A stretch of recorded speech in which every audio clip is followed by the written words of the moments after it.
Hello and good evening.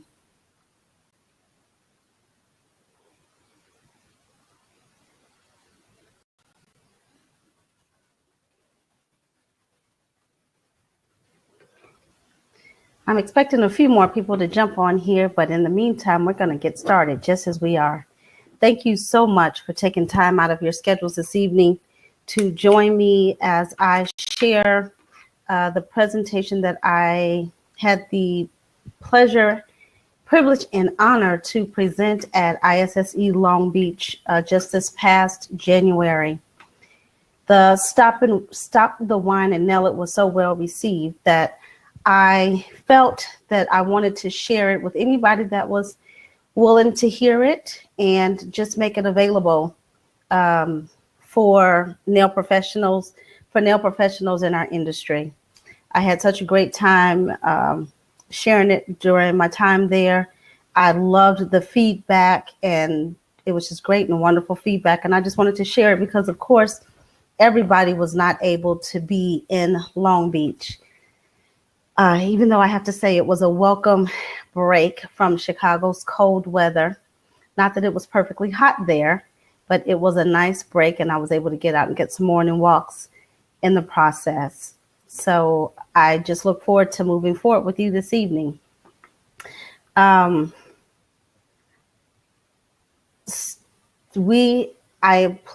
any questions that you have during the presentation, I'm going to ask that you use the space here. And, this is going to be a free chat. So I want you to ask any questions that you may have this evening. If I don't answer it during the presentation, at the end of the process, I am going to come on board and I'm going to be responding and giving answers to all of the questions that you all post here. So I will take your questions. I will give you answers, and I will look forward to just getting you whatever it is that you are going to need during this time together. Again, thank you all for taking the time away from your families. If you're like me, you have kids just coming home from school. There's dinner time and homework and all of those other things. So I am really appreciative and especially grateful to all of you all for signing on at this time. So Stop the Wine came about because, like all of you all, I am a nail professional, and I have been in the industry coming up on 30 years. So I have been a nail tech for 30 years, and I have been a salon owner for 29 years. It'll be 29 years, March 27th, that I became a salon owner. And I never had any intentions on getting in this business in the first place. For me, nails was by accident. And I actually like to say it really wasn't by accident. It was God's plan. But if you had asked me at age 16 what my plans were for my life, being a nail professional had nothing to do with it at all. I had a love for computers and a love for problem solving. I'm the kind of person that want to break everything down and get to the core and really understand how things work. So computer science was an amazing place for me, and that was really my plan. But after 3 years of college and coming home from summer break, just a short story of how I got here. Coming home on summer break, I was hit by a car, and that moment was the shift that everything in my life began to change. And so at that time, I then, by design, I ended up coming into the nail industry with the intentions of only doing nails for 8 months. And we know the rest is history because here I am almost 30 years. So coming into the industry, though, I couldn't help but break it down. I couldn't help but need to know what was going on and how to run a business. And I grew up with a mother in a business. So I had a little bit of that entrepreneurial spirit all the time. But as you all know, when we are in nail school, beauty school, hair school, whatever it is that your profession is in the beauty industry, they don't really teach us how to run a business. And so we learn our skills and we come out to the world, and then we began to provide a service and hopefully create an experience for our guests that they can't duplicate somewhere else. And we build our businesses. But what I found along the way was that there were just some challenges. Surely I came out of school and they had taught me, if you just know how to do an amazing manicure, an amazing pedicure, you're going to be successful. You're going to make tons of money. It's going to be great. What I found out immediately going into school or going into the salon, even prior to opening my own place, it wasn't really that simple. I needed to know how to build a clientele. I needed to know how much to charge my clients. I needed to know what cost per usage was. I needed to know how to market, how to go get the clients that it was that I wanted to serve. Heck, I needed to figure out who I wanted to serve. Who was the client that I wanted to connect with? That was so very important. And so in my 30 years, I've had the privilege of being able to share my knowledge and experience with so many nail professionals all around the world. And at the same time, I've been able to learn so much from so many nail professionals and salon and spa owners all around the world. But what I found was a common complaint, which is why I call this class Stop the Whine and Nail It, is we consistently planned about not being able to charge enough. I can't compete because of the other salons. I can't get any new clients. My clients don't show up for their appointments. They cancel at the last minute. They don't cancel at all. So many of the common complaints that we hear. So when I had the opportunity to write a class for ISSC, stop whining. Let's stop whining and just nail how we do our business. So in our time together this evening, we're going to get through the whining. And at the end of this, you will walk away from this webinar understanding how to charge what you're worth, but also remembering that you have to be charged. You have to be worth what you charge. And we're going to talk about that. We'll talk about how location plays a role in the clients that you serve and how you do your pricing and how you build your menu, because location is going to matter. What I can charge in Chicago, you may not be able to charge in Arkansas or Alabama, or what someone else charges in Dallas, I may not be able to charge here in Chicago. Heck, just the south side of Chicago versus the north side of Chicago, that can all make a difference in what we're going to charge. So we're going to talk about your location and how to look at your location and how that plays a role into how you're going to move forward. And then finally, the big piece of this whole puzzle is the client experience. What is it that you are doing for your clients each and every day that they walk into your salon? What is that experience? Because what we focus on as service providers, professionals, we want to make sure that we're providing a great service. We focus on our skill. We don't focus on the experience. And that experience is so much more. Because here's a little secret, guys, in case you didn't know. There are a whole lot of hairstylists, a whole lot of nail technicians, a whole lot of estheticians and massage therapists and beauty professionals in every category. We're all probably equal in some sort in terms of what we do for our service. And then there are those that are fortunate enough to have amazing nail skills or hair cutting skills. And we all know somebody whose work that we've seen that we admire. But the truth of the matter is, because most of our clients have had an okay service, they don't really know a great service until they have one. And so that's really a big part of what that client experience is. How do I set myself apart from every other professional in the industry? How do I make my work stand out? How do I make my client experience stand out? How do I create that relationship and that connection that's going to be so great for both my guests and I that I serve. And with that, how am I able to use that to build a long-standing relationship with my clients? That if I move, my clients are going to come. If I stay, my clients are going to come. If I'm sick or I have some family emergency, my client's not going to hold it against me because I'm at work. And what I do for them, nobody else does for them. That was always my goal. If I can get you to walk through the door and sit you down in my chair, I could get you to come back. I could keep you. I just had to get you through the door. And that was the goal. So at the end of our time together this evening, that is the direction we're going to go in.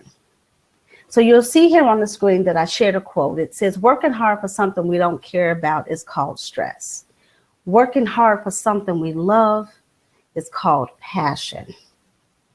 Most of us come into the beauty industry because we're passionate about touching lives of other people.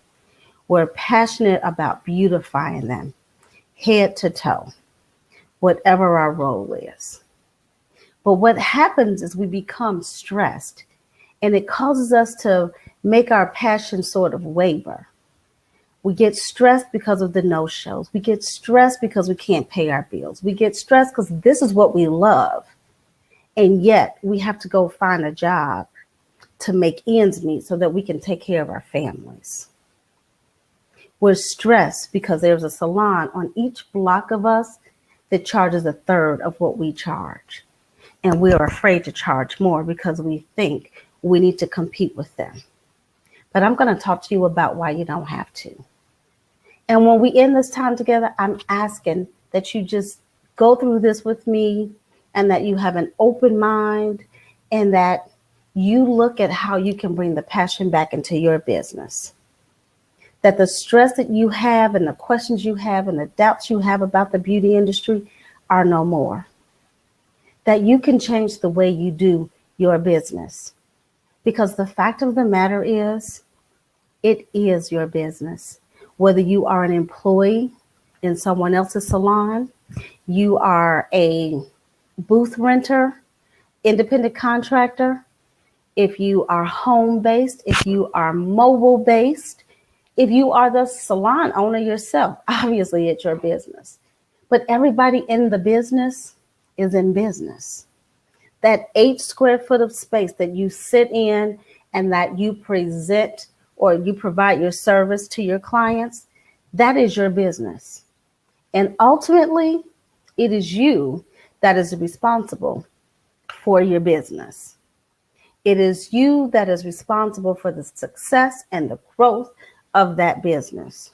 It is up to you, each and every one of you joining me this evening, it is up to you for you to decide how big I want my business to be. How much of me do I want to put into my business?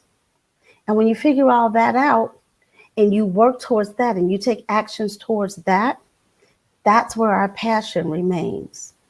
That's where our passion stays with us, because we are on a journey and we have a direction and we have plans of where we want to go. Okay? Can you tell I'm getting passionate about that? Great. So just a little bit about me. There may be people here that know me or people that don't know me. I'm not quite sure who's here. That's probably a good thing. For me, it makes me feel a little bit better. But before we go on, I am LáShaun Brown-Glenn. I have already told you that I've been in the industry coming up on almost 30 years. When I came into the industry, I immediately knew that there was a need to teach business. And so I've really been on this journey to get business information to the nail professional, especially for about 20 years. But in the interim, I've had great opportunities. I've been so blessed and so fortunate to have experiences and opportunities around the industry. I spent about 15 years with C&D. I wore many hats with them because of C&D. I had the privilege of working New York Fashion Week.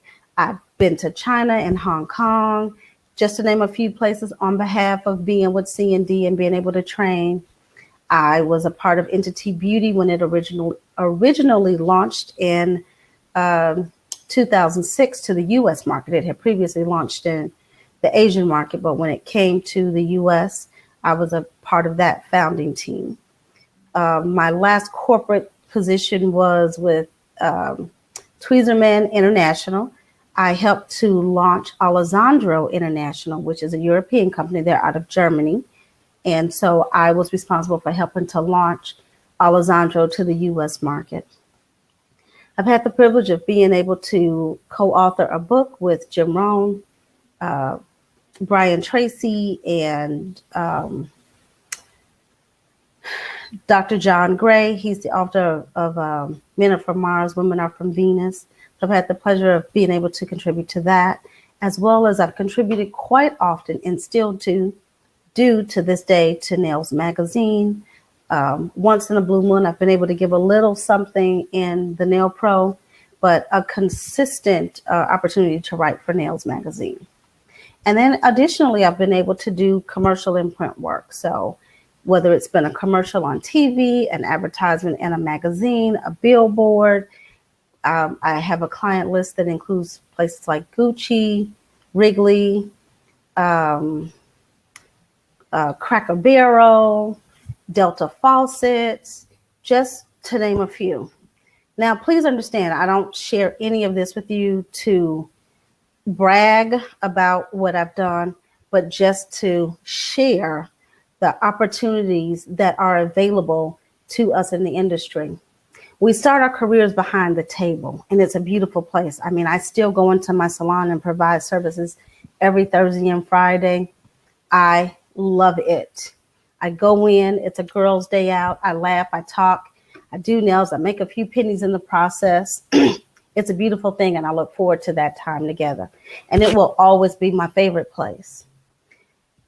However, one thing that I always wanted to do was be able to give back and push and support others to find success and build success for themselves. And even when I was in all of these other roles, my most favorite part was when I was able to coach people that attended my workshops, when I was able to talk about business, when I was able to help people to be confident and see their value and why they should charge what they're worth. That's the whole reason I launched Speaking On Point in 1998, so that I would be able to be in a place where I could coach and train and help people build a business. There's lots of companies to teach you how to do beautiful pink and whites and nail art and all of these fabulous things that we have constantly coming into our industry. But there's not enough focus on business, especially for the nail professional. It's like we've just kind of been forgotten about. And I wanted to be the person to say to nail professionals, you can be all that you want to be. You can be all that you desire to be. Anything that you think you want to do, anything that you think you want to charge, any place you want to grow in this business, in your life, personally and professionally, I'm here to tell you, you can do it. You just have to plan it and make it happen. And sometimes you need someone to just give you that push and remind you. And you know, guys, I hate to say it, but you can't share your dreams with everybody. But let's move on. There was a little bit about me, and that's how I got to be here with you. Okay? So let's talk about what your worth is and how do you define what your worth is. Your worth is based on your knowledge, your skills, and your abilities. Now, you're like, what does that have to do with if I can charge $10 for a manicure or $25 for a manicure? Actually, it has a lot to do with it. Because first of all, you have to have the knowledge in order to perform the skill. You have to have the knowledge to be able to explain the services that you provide, the knowledge to discuss the features and benefits of the products that you use for your clients, the features and benefits for the retail that you provide for your clients. So the knowledge is very important. And unfortunately, if we can all be honest, nail schools were designed to help us pass state board exams. They weren't designed to help us be super knowledgeable and really help us understand and succeed. The goal was for them to have a success rate, and in the interim, we would have a success rate because we would go to state boards, we pass state boards, we get our license, we go to a salon. But the fact of the matter is we get our knowledge when we get out into the industry, when we start to learn what we didn't know, we didn't know. So what you know here is so important because you have to have the knowledge in order to then use it for the skill or to know the skill that you don't have. And in talking about skills, you know, I went to a salon here. Well, actually, I taught at a salon here in Chicago. I did the training. It's a very well-known spa throughout Illinois. They have several locations throughout, along with several beauty schools with their namesake as well. And I remember going there and learning that they only allowed their staff to provide services for skills that they did well. So if you gave a great pedicure and you didn't give a great manicure, you weren't allowed to give manicures. If you laid beautiful product for your nail enhancements, but you couldn't give a good pedicure, you didn't give a pedicure. And in the beginning, I thought, oh my God, that's crazy. Why would they do that? But then I had to take off my nail tech hat that says, ooh, you're getting in the way of money of the nail tech, and put on my business hat. And then I thought, wow, that is an amazing concept. The reason being, as a big business and even as a small business, redos are very costly. And when you're an individual and you have to do a redo, it's even more costly because our time is so limited. We can only see so many people in a day, so many people in the hours that we have in a day that we're in our salon. So when we have to rebook and bring clients back in because we didn't polish them properly, or their nails are chipping and cracking, or a pedicure, for God's sakes, the polish peeled in 3 days. And we know the reality is clients come back 6 weeks later and their toenail polish has grown halfway up the toes, right? But the polish is still there. So when you have polishes coming off and then you have to redo that, you have to redo that for free. At least I hope you're redoing that for free, because that's, oh, I apologize. I hope you're doing that for free because it's a costly redo. It's a cost of your time. And the right thing for you to do is to say, hey, I'm going to rebook this client so that I can get them in and have them serviced. So you want to know what your skills are, and then you want to know where you need to improve on your skill. And then once you identify the skill, what is your ability to be able to do that? Because just because I understand how to lay a smile line doesn't really mean I know how to apply what I know and the skill that I'm attempting to acquire, that I have the ability to make that smile line clean and crisp. So you want to be able to have the ability to follow through on the skills and the knowledge that you have. So know what you do well. Know what you do well, and then determine where it is, what new knowledge do I need to get? Because here's the thing, guys, understand that getting knowledge isn't limited to just our technical. Getting knowledge is also how we run our business, how we communicate with our clients, how we offer retail. It's the whole gamut of everything that we do in our business. So it's not just limited to the technical parts of it. That's a big part because that's what people come to us for. But in order for us to make our businesses successful and bring that all full circle, you have to understand what knowledge are you lacking, and then what resources do you go to in order to get that? What skills do you need to build? If beyond your technical skills, I mean, honestly, can you look at your work honestly, have a look in the mirror and tell yourself that you do everything well, that you do everything perfect, and there's no room for improvement? Because now if you can, you should be making lots of money.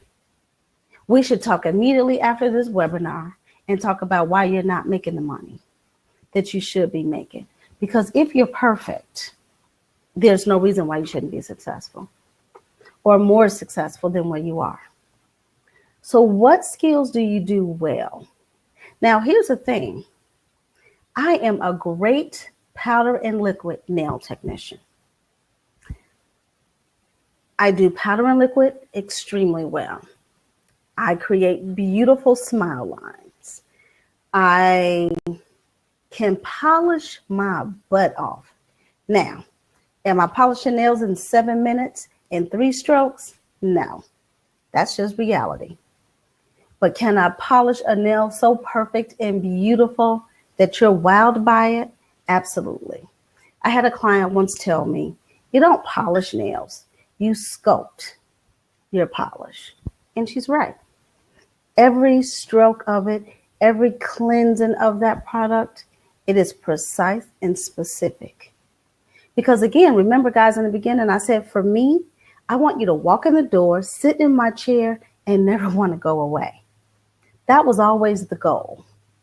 And I didn't do it in the beginning and then get you in the chair and stop. I still do it to this day. To this day, I still ask my clients, are you pleased with your service today? I'm still gracious and grateful for the clients that come to me and allow me the privilege to be able to serve them. Because really, it's all about serving others, guys. It's about how we serve others. So know what you do well and be honest about what you do well. And then think, what new knowledge can I get? What new knowledge do I need to take me to the next level? What's my skill level? And then what skills do I need to get me to the next level? What do I need to build? Do I need to build my database more? Do I need to build my understanding of retail more? Do I need to understand how to educate my clients more on how to get an add-on service or a retail product that they need to take home so that their services can be better? And then what's my ability to get it done? How do I improve on my abilities to present that information to my clients to help them to understand exactly where they need to be, how to make the service better, how to make the time with me better, how to give them long-term results. And when you can pull this together, then you can look at how to package you. Because ultimately, guys, you're selling you. You're selling your skill, you're selling your knowledge, you're selling your ability, you're selling your know-how, you're selling your business. And remember, you are your business. I don't care in what capacity you work. In the industry, you are your business. The 8 square foot of space that you go to every day and provide a service is your business. And you are responsible for the success of that business. You get to decide what your worth is. You are in charge of your worth. You get to create what your worth is. So look at it and know and understand and assess. We can be honest with ourselves, even if we can't do it with anyone else. We can tell ourselves the truth about what we are. I can tell myself the truth about being a gel nail technician. It's not something I want to do. It's not something I like to do. It's not something that I do great. But give me powder and liquid, honey, it's beautiful. It's going to flow from free edge to cuticle line, sidewall to sidewall. It's going to have perfect form and perfect shape and all of that. But talk to me about gel. I can get there, but the fact of the matter is I'm going to have to work for it. I'm going to have to really, really earn that gel client. And so that's something that I pass on because I can't put real value into it for me as an end result. And that's just an example of where I have to make a choice of what I can do for my clients. So here's a little exercise. I want you to take a moment And if you have pen or paper, I want you to just, for one moment, just jot down what your current knowledge, skill, and ability base is. What do you really know about the industry and your business and serving your clients? What skills are your strengths? Let's look at that. What are your strengths? And then once you look at your strengths in these categories, what's your desired strength for where you may lack, for where you may not be where you want to be? Because I think we're all good wherever we are, right here, right now. But I believe there's always more room for improvement. It's kind of like going into a restaurant and being served, and then they give you a survey. They might be near perfect, and it could have been perfect if they had just did what? Look at your career like that. Look at your business experience just like that. What would it take for you to get a perfect 10? What do you need to do to get a perfect 10? And then compare. And then I would love it if somebody would just want to share here in the comment space with us what their strength is, and then what their desired, what's something new that they want to learn or improve upon. And I'm going to give you just a minute to sort of do that.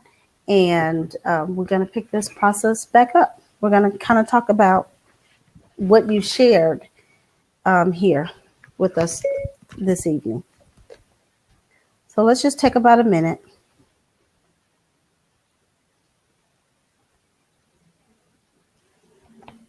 Do, do, do, do, do, do, do. The quiet gets kind of weird, right?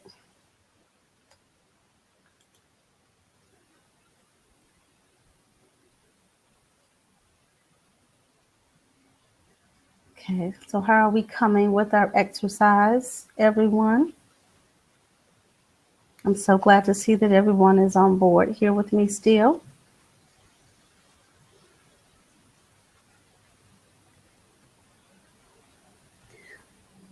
Like I said, for me, something that needs improving is my gel application. Now, if I had to teach gels, I could do it, because in a demo, I get 30 minutes if I need. So I can lay a perfect gel nail. But in the salon, that's not reality. 30 minutes for one nail is very different than having to do a set of nails. So one of the things that I could work on should be my gel application. Art, nail art has come so far. There's so many different things with the nail art that I could make a difference with. And so nail art is something that I could share, that I could improve on. I mean, you know, we have chromes and foils and all sorts of things that we have that's simple and easy art now. Additives. How do you combine all of that and make it something beautiful that would bring in new business for that client?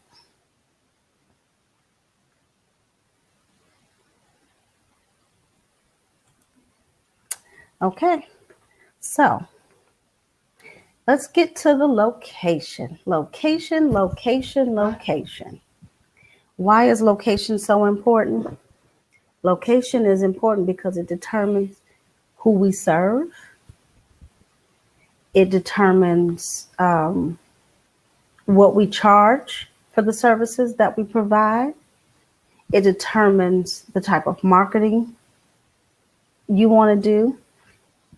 Who do you want to market to? So the reality is, my guess is we want to service any and everybody that's willing to come and spend their money with us. We want them to be on time. We want them to respect our time. We want them to We want them to tell their friends about us and their family and their coworkers and the person walking down the street that notices they have a great manicure, a great pedicure, or a haircut. We want those people to come to us.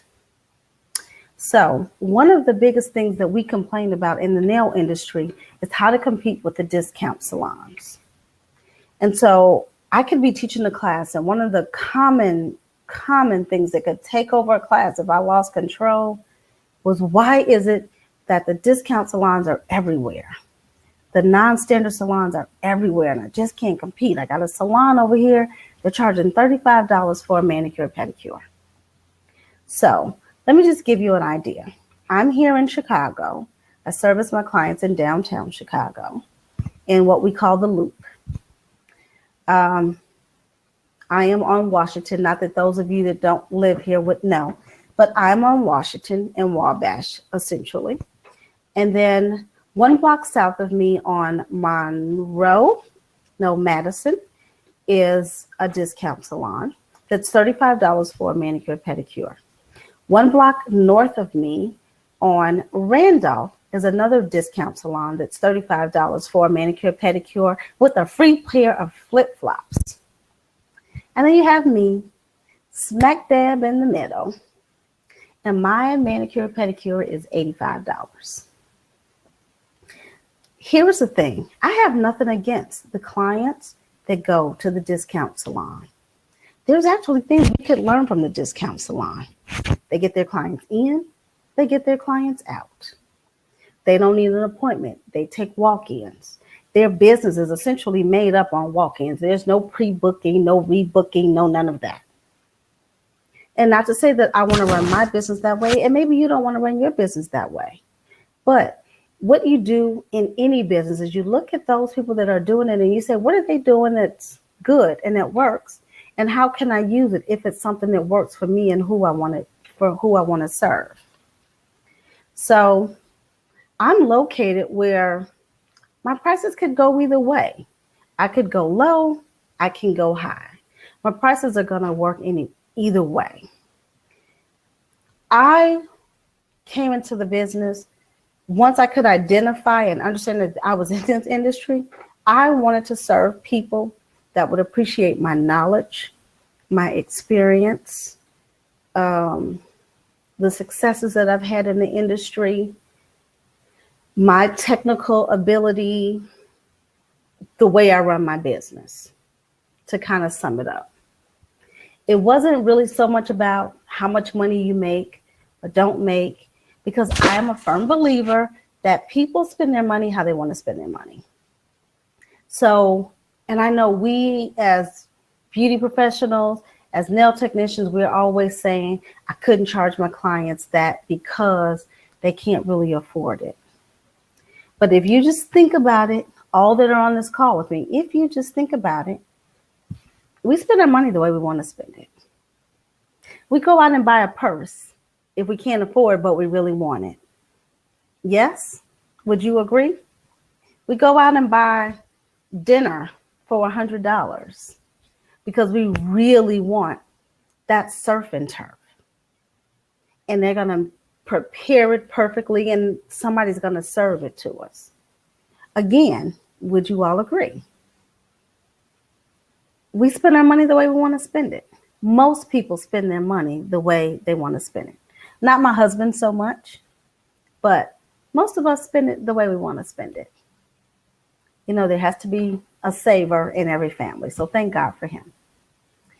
So with all that being said, I wanted to just serve people that was going to appreciate my talent, my knowledge, and my experience.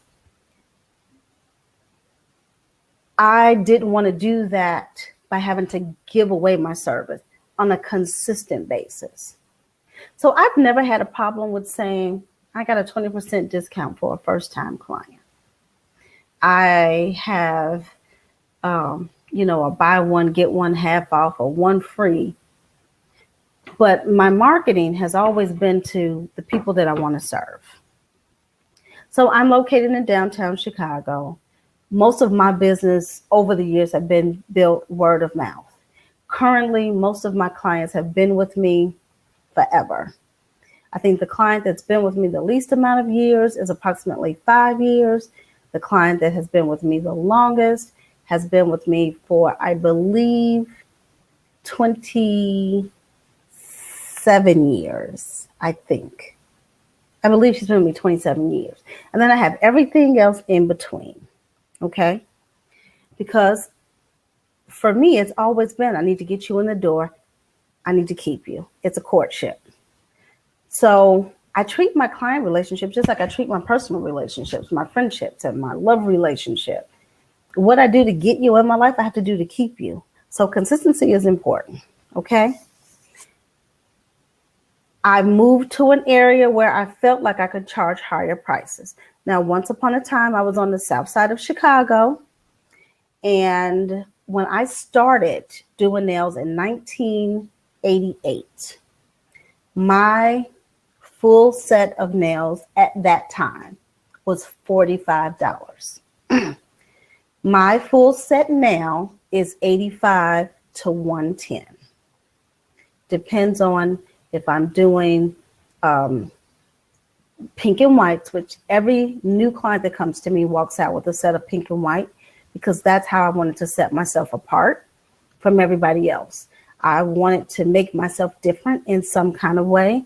And so pink and whites, and we'll talk about that later because it doesn't really fit in here. But everybody that comes in and sits with me, they get a set of pink and white. Now it's up to them to keep it, but I'm going to put it out there in the beginning. So 1988, Southside Chicago, $45 for a set of nails versus $85, almost 30 years later. I believe my pedicures back then must have been, I didn't do pedicures.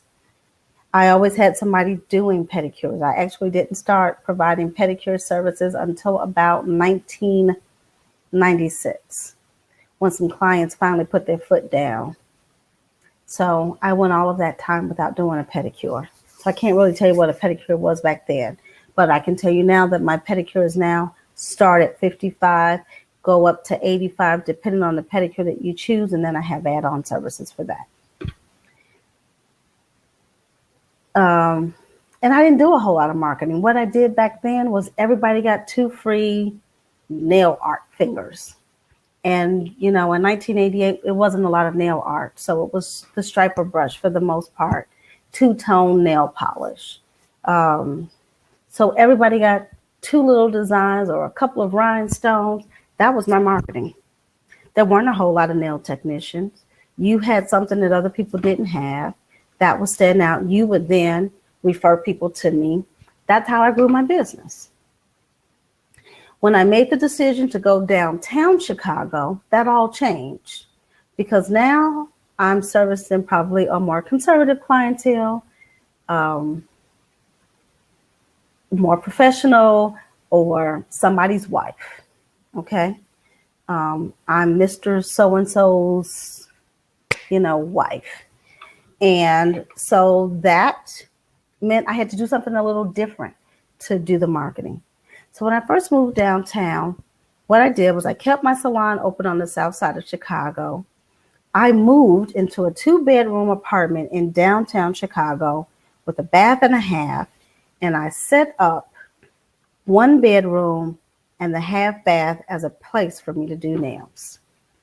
I went with a beautiful nail station like what was in my salon. I had a reception station there.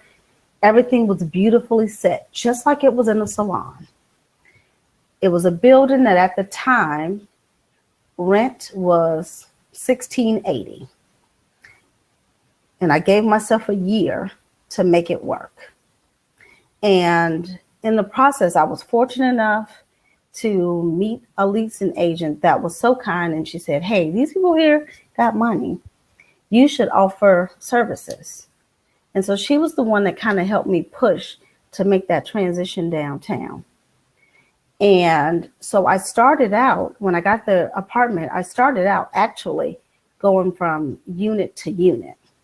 So I was a mobile tech a couple of days a week back then. That was probably 1991. I was a mobile nail tech, 1991. I go into this building. It's beautiful. I went up and down the elevator into people's places, and that's how I did the marketing. And so my marketing there was, hey, these are people that have the money to afford the service. So now I have to charge you more because I'm giving you the convenience of bringing the service to you. And all of my marketing was set up for those people. It was great. I park my car, I load my stuff, and I just go one place to the next. And then thank God that got to be so hectic that I'm like, okay, I can't do this anymore. And I took my second bedroom and I set my second bedroom up. So the couple of days that I was doing mobile service there, I went in and I did the services in that one bedroom and my 2-bedroom unit. And then the rest of the week I was back on the south side. And then when I realized that in 2 days that I was downtown, I was making the same money that it took me 4 days to make out south. And then I slowly but surely made a transition so that I could go downtown. Because what's our deal, guys? We want to work smarter, not harder. So I quickly realized, hey, I can do what I'm doing in half the time. And that became what I needed to do. And I marketed the business accordingly so that I could build a business right there. And then before you know it, I had 4 days that I worked from home and 3 days that I didn't. And then eventually that got rough because you see people in the library and it's like, oh, I called you. Did you get my message? Or better still, people come up at 10 o'clock knocking on the door. I broke a nail. Can you fix it? So it was time for me to let that go and go into, another location where I could stay downtown. And that's what I did. And then I had staff and that whole thing. And so then I built that up accordingly over some time. And I still wanted to market to people that I was convenient that you were going to get a great service. And then there's the cross marketing. I love cross marketing. I love cross marketing. It's one of the best things you can do for your business. Because essentially you're finding somebody that has a business that serves the same kind of clients that you want to serve in your business. And you go to them and you say, hey, we can complement one another. I can send my business to you. You can send your business to me. It's a win-win for both of us and the people that we serve. You work out some sort of discount, some sort of deal with them for their clients. They refer their clients. You still make money. They get exposure. And then, here you built a client. So a perfect one for me is Dr. DeMar. He does liposuction, Botox, a few other things. What does that say to me? His clients have expendable cash because insurance isn't paying for Botox and liposuction, right? Right. Okay. So for me, let's go to Dr. DeMar, send him a letter. Hi, my name is LáShaun Brown-Glenn. I'm an award-winning nail technician with a salon located at 17 North Wabash Avenue. I would be honored to be able to service your guest. Enclosed, please find 10 $25 gift certificates. Please gift them to those that you feel are most worthy and that you would love to service again in the future. Thank you in advance for those referrals. Oh, I would also like to extend to you and your employees a discount of 20% off of my regular pricing. So what that does for Dr. DeMar is it's a little small token for him to give his clients to say, thank you. What it does for me is it refers his clients to me. My minimum service is probably, my average is probably $50 because most clients come to me for at least a no-chip manicure. I didn't make the gift certificates. They couldn't use them for a regular manicure. We just restricted that, took that right out. They couldn't use it on any pedicure or manicure to go services. So that when you came in, you at least had to spend $25. Okay? The benefit to me is my business is now being introduced to more people. It's a small cost to pay, but I got more people now coming to me to be serviced. And it didn't cost me as much as if I did some sort of direct mail advertisement, if I took an ad out in a paper or a magazine, or just all of the other things. That was a direct connect. He's across the street. And so you look at the businesses within a 5 mile radius of where you're located and say, who serves customers like I want to serve or similar to what I serve, and how can I partner with them? How do I make that work? But you have to know who you want to serve. Who is your client going to be? And once you know, then that dictates how you benefit from your location and how you can charge the price that you want to charge for the client that you want to serve. So think about the location that you're currently in. Are you able to charge where you think you deserve to charge? And what would you like to charge, or what's your desired location? Because here's the thing, guys, honestly, location is important, but it's what you do with the location. And it's still how you market your business. And you also have to look at your business and don't worry about who's in your location.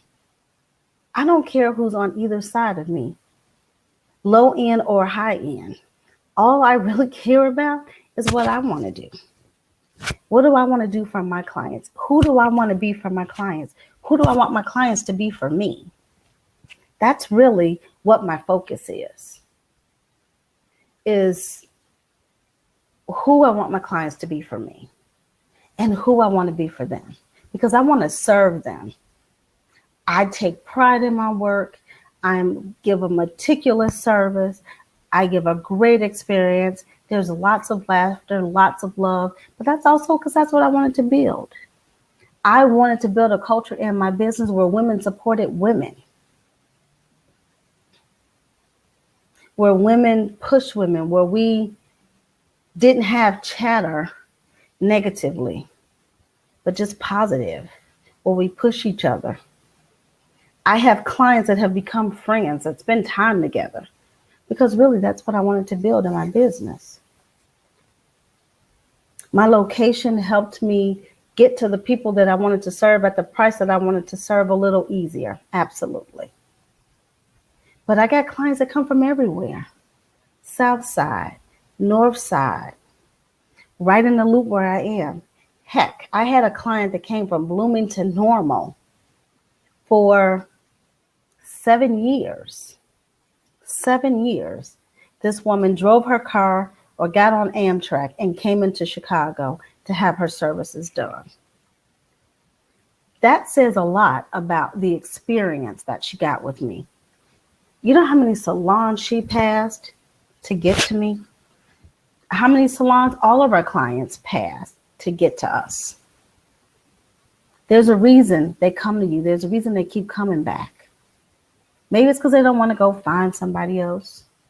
Maybe it's because they genuinely like you and they believe in you, and you just need to believe in you. But you just have to decide who you want to serve, who you are, what's your culture, what's the experience that's going to come out of being in your place.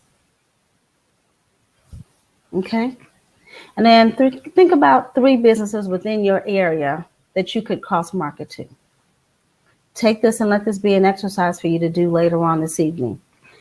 Go online, ask Google to show you Google Earth, better still.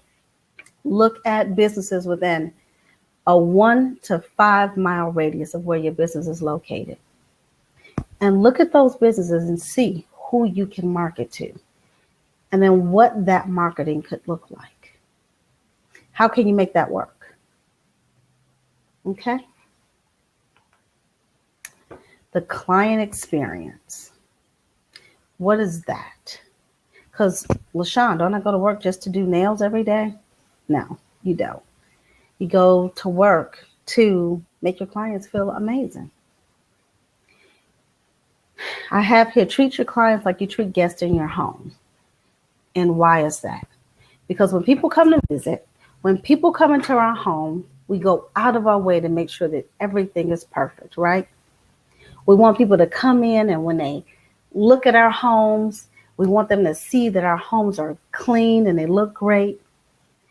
There's something positive going on in the background. There's music that's going to be good for them. There's going to be something that we're going to offer them a drink or something. Our house is going to smell clean. It's going to smell of pine or lavender or bleach or just whatever it is, because when people come into our homes, we go out of our way to make sure that they have a perfect experience. We greet them immediately. We give them a hug. And by no means am I saying that you have to hug your clients, guys, though I hug mine. I'm a big hugger. Now, I don't hug the new client when she walks in the door for the first time. Just going to be honest. But by visit number 3, we're probably hugging because that's just what we do with me.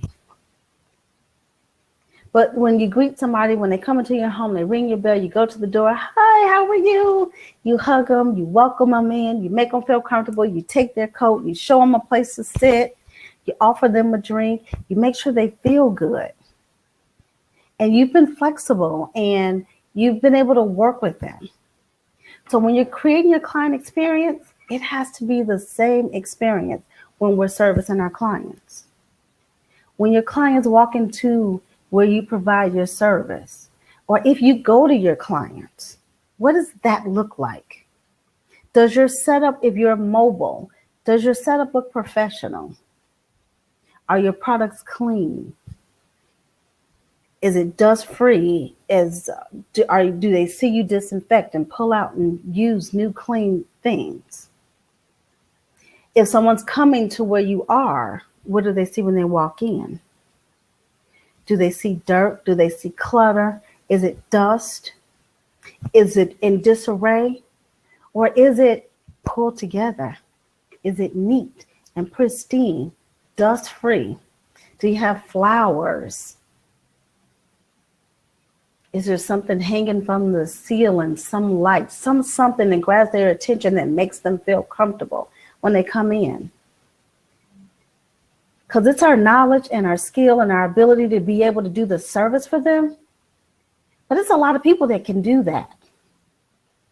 So it's about the experience really that brings the people back to your business. It's the experience that brings them back to you and get them to come back to you time and time and time and time again. Because it's about how you feel and what they're thinking when they're sitting there with you, what that experience is like. What is it that they hear? Are they hearing gossip? And I'm not trying to say there hasn't been a bit of gossip in my place of business. But what I can tell you is the gossip isn't about people that work in my business or that have worked in my business. The gossip isn't about a client that I serviced that pissed me off. No, I saved that for my husband and my friends. So I'm not telling you there's not a little bit of gossip. Heck, my guess is that if any of you all were at work today, you were gossiping about the awards last night. The what are they called? The Oscars. My guess is you probably were talking about the flub that happened with Warren Beatty, saying La La was the winner when Moonlight was the winner, and then you had thoughts and opinions about that, and but that's not really important. But what you want your clients to be hearing is something that's good and positive. What you should want your clients to hear is how you can make their service better.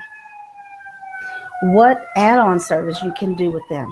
What you want your clients to hear is an education that you're giving them from knowledge that you have. So you want to be able to say when that client is complaining to you about how dry their cuticles are and, I tried everything and I just can't get my cuticles to be any better. What you really want to be doing at that time is you want your clients to hear why they need to buy a certain product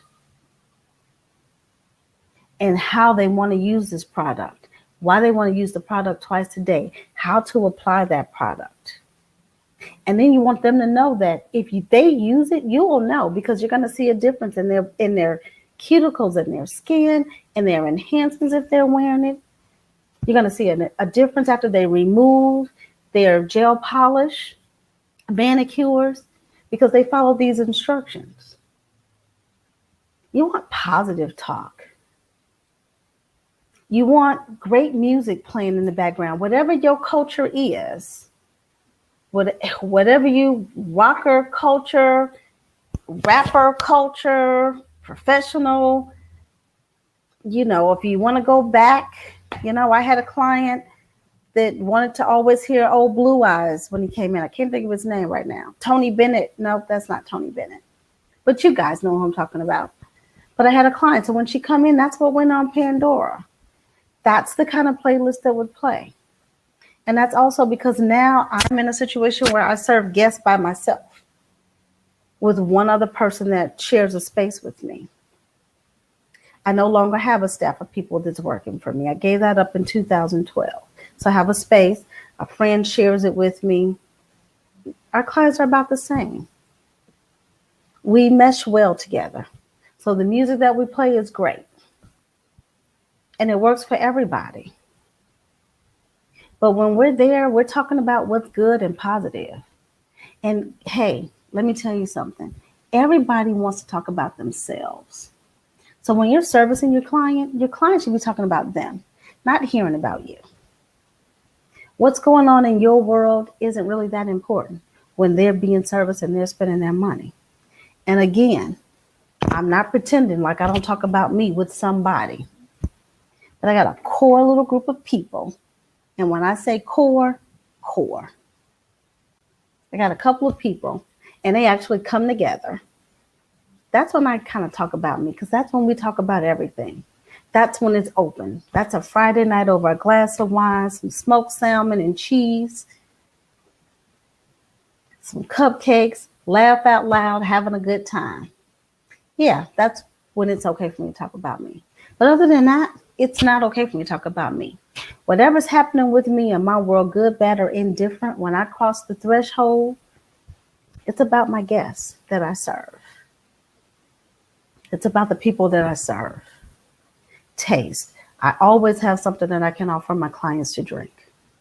Coffee, tea, Dove hot chocolate, cappuccino, latte, mocha flavored, vanilla flavored, water. I have a series of herb teas that I serve. I just mentioned to you wine, smoked salmon, cupcakes. Now, again, smoked salmon, cupcakes, and wine is not every day.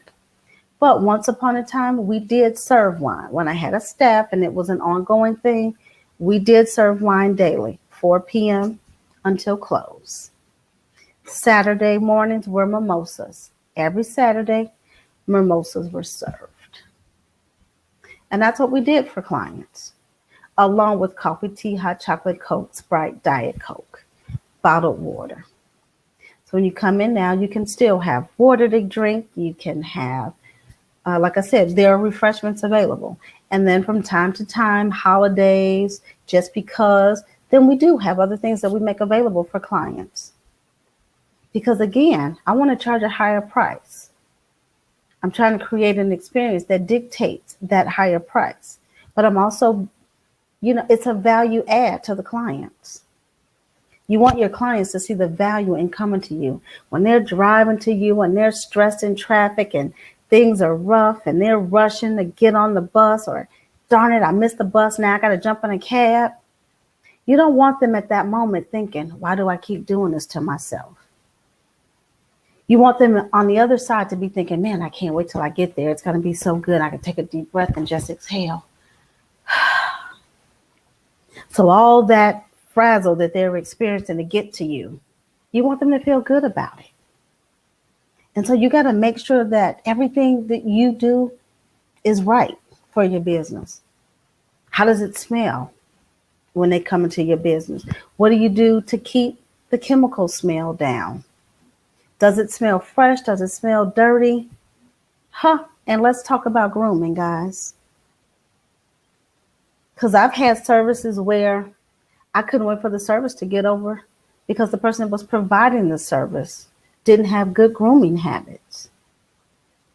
Someone should never sit down and experience a service with you and you're not fresh. Like you're just never that late that you can't take care of you and that you can't make sure you're not good. Keep mints at your desk for yourself and for your clients. I've had clients that I've had to say, would you like a mint? where actually I've opened a mint for myself and then handed over the mint to them. So to say, join me in having this mint. So, you know, we want our environment to smell clean and fresh. We want ourselves to be kept and presentable. When they look at us, what do they see? Is our hair combed? Is it flopped all over our heads? We got a baseball cap on. And yes, I'm guilty of that too.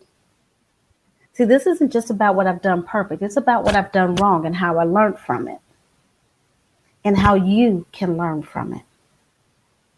I mean, imagine if you came on this webinar tonight and my hair was in some sloppy ponytail or twist or whatever, and you heard all kinds of noise and distractions in the background. I mean, fortunately, you can't taste anything here. This experience doesn't allow for that. But just think about that. Think about when you go out to a restaurant or check into a hotel or on vacation, what you want that experience to be like. See, I always say, if you think about what you want your experience to be, when you go somewhere, you'll think a little bit more about the experience that you give to your clients. How do you make the client feel when they walk in the door, or even when you answer the telephone? What is that experience? A little story. There's a lady, Penny Rose. She's a costume designer for movies. She was in Chicago. Oh my God, I think this was about 2000. She was in Chicago for a movie shoot, and she was calling around to salons. And so we answered the telephone, and she began to ask questions about, you know, how much a service cost and what do you do? And so in my usual way, somebody asked, you know, what is a manicure? Well, my basic manicure, which includes shape, polish, cuticles, of the nails, it's going to be $25. I have a spa manicure, which is a hand facial.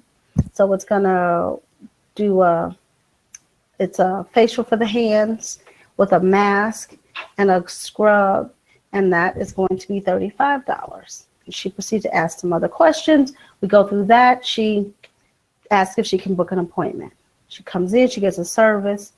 After she gets the service, she reveals to me that she was Penny Rose. She was on this movie shoot. She's working with Gwyneth Paltrow, and that she was looking for somebody who could work on set to do nails for this movie. It's an old movie, but we want her to have something because her nails just don't look that great. And she says, and I chose you because you were so pleasant and so patient when you talked on the phone. I just need to come in and see what your service was like. And so for years, not only did I get that opportunity, but when I didn't get other opportunities, when Penny Rose was in Chicago, though she didn't need my services, she and her staff always came back to my establishment for me or someone in my salon to take care of their personal care services. And so, you know, when we're talking to people on the phone, we have to make them feel like they matter. When people come into our business, we have to greet them just like we greet people in our homes. We don't let people come into our homes and push them to the side. We open our door, we greet them. Hello, how you doing? You have to do the same thing to your client. And oh my God, a new client, you have to show them around, make them feel comfortable, show them the lay of the land so that they know what to do when they come into your salon. And then next, let's look at your flexibility in servicing your clients. Let's look at your timeliness in servicing your clients. When your guests arrive, are you on time? When your guests arrive, are they sitting 20, 30 minutes waiting for you? So now what I can tell you again, it's on Friday with wine and cupcakes, smoked salmon and cheese. There's a lot of waiting going on. But the truth of the matter is on that Friday, nobody's on a schedule. We know we come to hang out. The clients come to get service, but we're laughing and talking, sharing our lives with one another. That's what Friday night has become in my establishment. That's what it's been for years. Even when I had staff, Friday was just a place where people came together. everybody wants to come on Friday. If someone happened to get in on a Friday, they're like, oh my God, I've been coming on the wrong day. Guess what? You can't even come because there's no space open because everybody wants to come on Friday. And then we also, going back to knowing who you serve, you had to know who could come on Friday, who was going to fit. Because there's a disclaimer to go on Friday. We're just very clear. Friday is grown folks' day. So on Fridays, timeliness kind of goes out the window, even though I try very hard. But it goes out the window. It never happens. Okay? But are you on time when you're servicing your guests? I make it a practice to let my clients know if I'm going to be running 15 minutes behind or more, I want my clients to know. We talked about stress versus passion in the very beginning of this, right? I don't want the stress of having someone sitting there looking at their watch, tapping their toes, coming standing over me, looking me in my face because I'm not ready for them when they came in the door. So I would rather give you 15 minutes. On the other side, though, my guests also understand they have to be on time. And if you're not on time, there's a penalty for that. You will be charged for your service. And I'm going to do what I can in the amount of time that you have. It may mean that you don't get polished. It may mean that your cuticles don't get done. It may mean something. We have to decide together based on the time that you have. I'm going to finish your service, but I can only do what I can do because I can't inconvenience the next guest. Now, if I happen to have a little open space, if I got a little breathing room, cool. I'm going to get you done. No problem. Because I want everybody to walk out happy. I'm a people pleaser by nature. So I want everybody to walk out happy and pleased with the service and experience that they get with me. Remember, it's been all about the experience for me this whole time. And so that's what I always want to do. Are you flexible? I just had someone call me today and say, I think I'm getting a ring on Wednesday. You don't go to the salon on Wednesdays. Can you do my nails? Sure, I'm going to call you back. Let me see if I can work out that 1 o'clock because that's the only thing. She was very specific. It's got to be 1 o'clock. It can't be, early morning, later in the evening. It has to be at 1 o'clock. So I have to get back and say, yeah, nay, I can or can't. But oh my God, this is important. I'm not trusting my nails and my hands to anybody but me for an occasion so important. So Wednesday at 1 o'clock, I'm going to be servicing my guest, getting her ready for the surprise that she now knows is coming her way on Wednesday evening. So are you timely in servicing your clients? Do you service them on time? Do you get them out on time? Are you flexible? Are you accommodating? Do you give up your lunch break or switch your lunch break? Do you pick up the phone and call a client and say, hey, can you change with this client so that this other client can come? Because sometimes we just have to do it. Everybody needs a favor somewhere down the line. Do you come in on a day that you can, even if you don't want to? Even if you charge a premium for that. I know people that come in on the off days, but they charge a premium. I knew a guy that worked on Saturdays, but his Saturday service was double. So you can do that. But look at what your client experience is. If you just take a moment and just close your eyes and see what it's like to walk into your space and just feel what it must be to someone who doesn't enter that space every day. What is it that they experience? What do you hear? What can be better? What can be different? What can be different than what they currently experience right now? If you just, your mind's eye just took it all in and you thought about what I can change, what I can do different, what would it be? And again, this is you and how you make the experience better for your clients. Why your clients continue to pass every day, every time they come to you for a service, they pass a million salons. What is it that you can do to assure that they're going to keep doing that and yet get to charging what you're worth? Guys, your competition are the people that's on this call with you right now.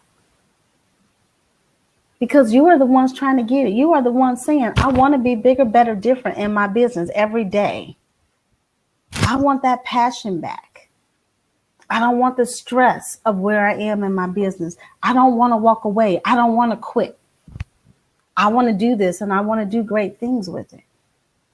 I'm here to tell you, you can, but you have to commit to making your business the way you want to make your business.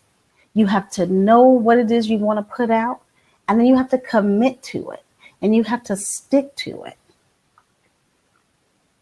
So again, when you have a moment to take all this in, think about the experience.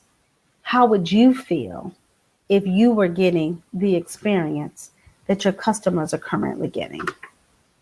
What would that feel like for you if you were getting it from somewhere else? So I want to challenge you to set a goal for yourself. I want to challenge you to take my 5 steps to success. And remember, because you registered for this webinar, you're going to have access to a replay for it. So if you miss it right now, you'll still get it. But if you have pen and paper, just sort of jot it down. You want to set a goal. You want to give that goal a date.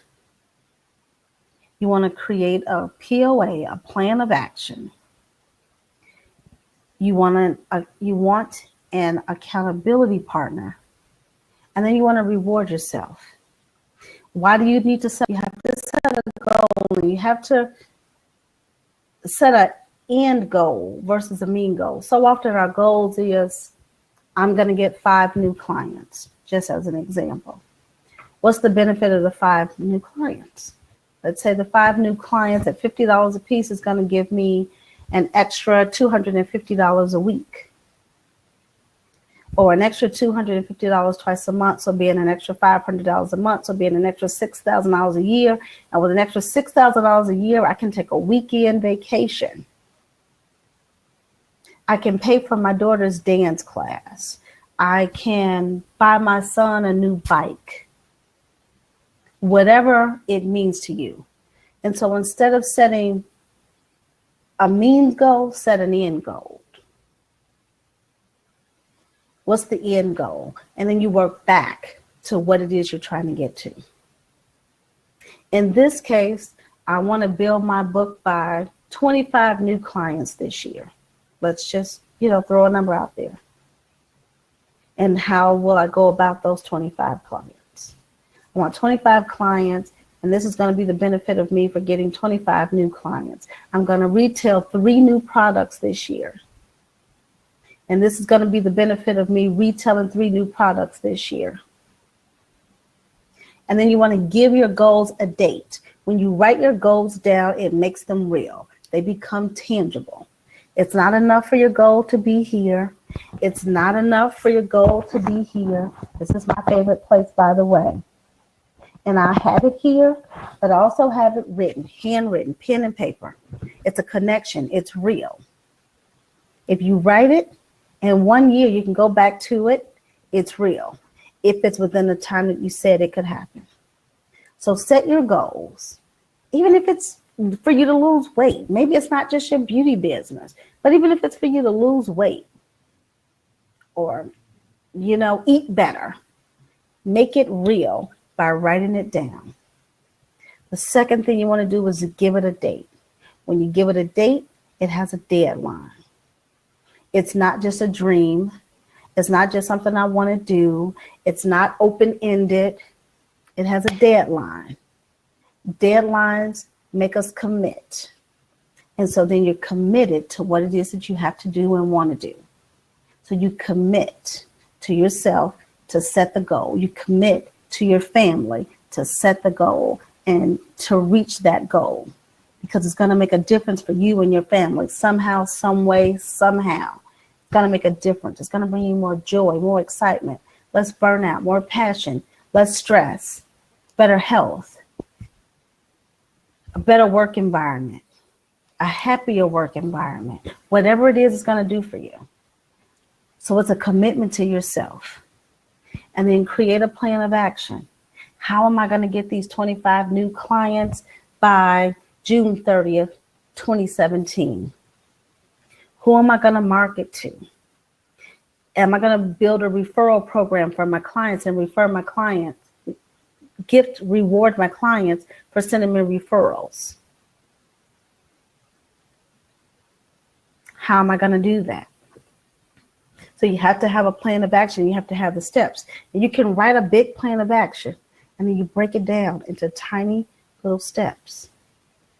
It's not write it down and boom, I got to go do it all. You put it into perfect little steps. And I have a great planner that I intended to be able to show for you guys here. I'm actually going to raffle off 2 of those tonight, and you'll get them complimentary, and I'll get in contact with you via email so that you'll know who you are that's going to get the journal. I'm so sorry that I don't have it as we're talking about this right now, but I have a journal that I've made available, and it's a $30 journal. In the journal, there's a place for you to write your goals for the year, write your dates. And then you take your goals and you break them down monthly into the steps that you're going to work on them. And then you break that down weekly.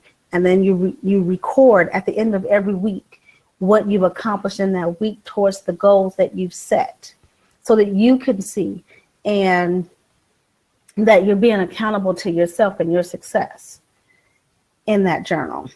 So you have a plan of action that you break down, whether it's I need to make phone calls, emails, write letters, send handwritten notes, order business cards, get gift certificates made, whatever it is that you need to do in order to help you get those 25 new clients. That's what you have to do. Make it happen. And then you get yourself an accountability partner, someone that's not going to accept your excuses, someone that when you tell them I'm going to do X, Y, Z, they're going to see to it that you do X, Y, and Z. They're not going to let you make excuses for not being accountable, because now you're pulling them into it. Now understand, you can't tell everybody your dreams and your goals. So your accountability partner has to be someone that's going to support you, push you, lift you, believe in you, but also tell you the truth, even when it hurts. But your accountability partner should not be the naysayer. Your accountability partner should not be the person saying to you, you can't do that, that's stupid. Who would do something like that? That's not an accountability person. That's a dream killer. We get rid of them. They're not in this. They just shouldn't even be in our lives, really. We just have a place for them on the side. And then reward. What are you going to do to reward yourself when you've accomplished everything that you set out to do? What are you going to do to reward yourself? How do you give yourself a treat? And it's, maybe you're going to treat yourself to a day at a spa. Maybe there's a handbag you want, or a pair of shoes, or a new outfit, or a new piece of furniture in your house, or a new nail station, whatever it is that will make you happy in the end. A fabulous dinner for you and your accountability partner, for the people that supported you and helped you get to where it is you wanted to get to. Just decide what your reward is. But you have to plan and you have to act. When you do both, the success follows. It's just an automatic. So set your goals, give it a date, create a plan of action, tell your accountability partner, figure out what your reward will be. I will go back. We're going to go through our Q&A. I'm hoping you all have some great questions here. I would love any feedback or comments that you would have. How to contact me via social media, email. You can catch me on the web. I am also introducing a 30-day salon challenge, where you're going to be on a journey for 30 days with me, those here and others that will join. Each day in that 30-day process, you are going to receive a video of a topic or something for you to discuss that day.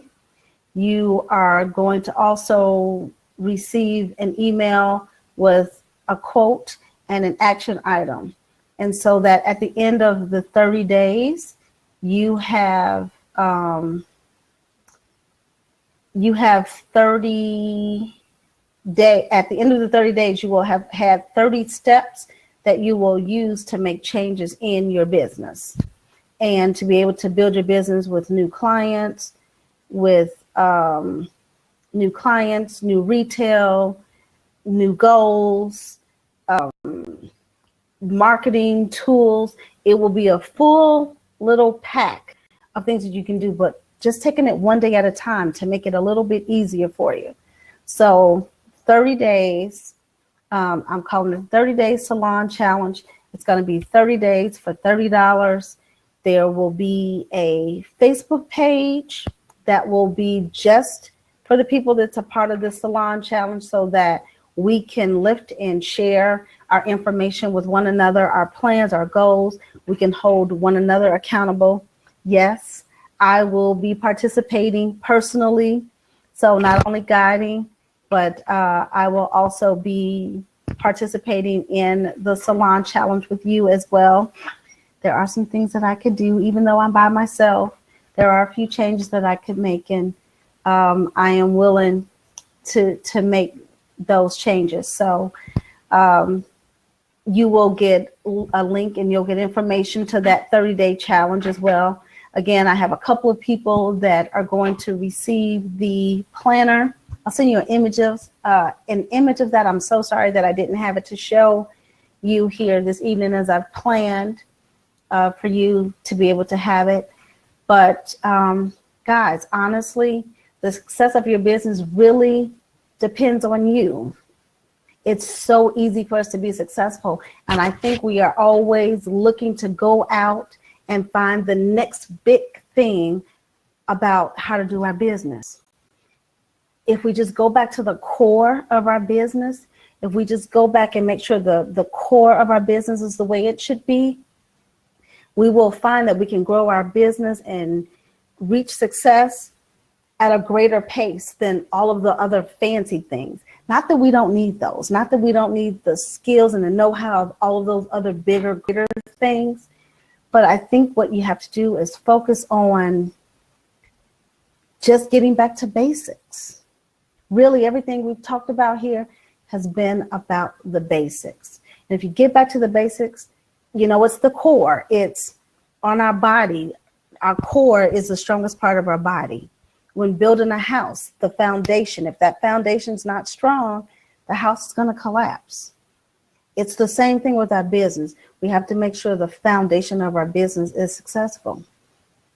And our foundation starts with us. It's a relationship, just like any other relationship that we've created. That's what we want to be able to do in this business. That's how we're going to build our business. And I can assure you, I promise you, that if you just go in and you look at your business and you give it an honest look, and if you just take one thing away from what I've shared with you this evening, I promise you, I give you my word that you will be able to charge what you're worth and be worth what you charge. But you just have to know who you are, who you want to serve, how to go about doing that, and what it is to make your business be the way you need to make your business be. What does it take? What are the steps necessary for your business to get to where it needs to be? So I really do thank you. I see there aren't any questions here. Did you all have questions about anything? Any comments about anything that I've shared? Kimmy, I see here that you said yes. I'm so right. I've probably been all over the place, but thank you.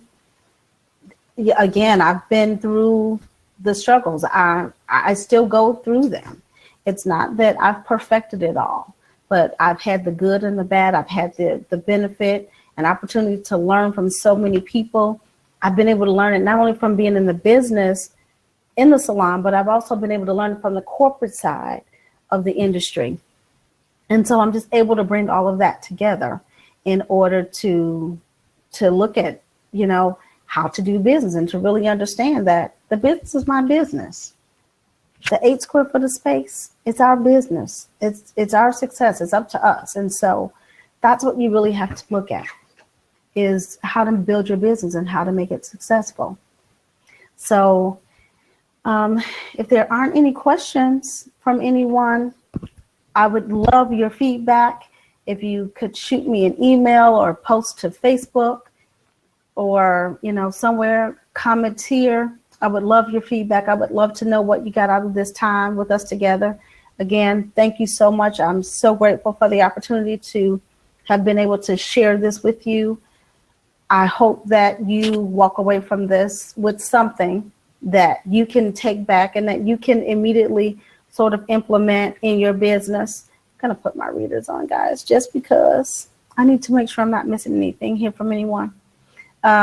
I just want to make sure that you found some benefit in this time that we've been able to share together. Feel free to share this webinar with those. I believe you may be able to do that when you get access to the replay. I have really enjoyed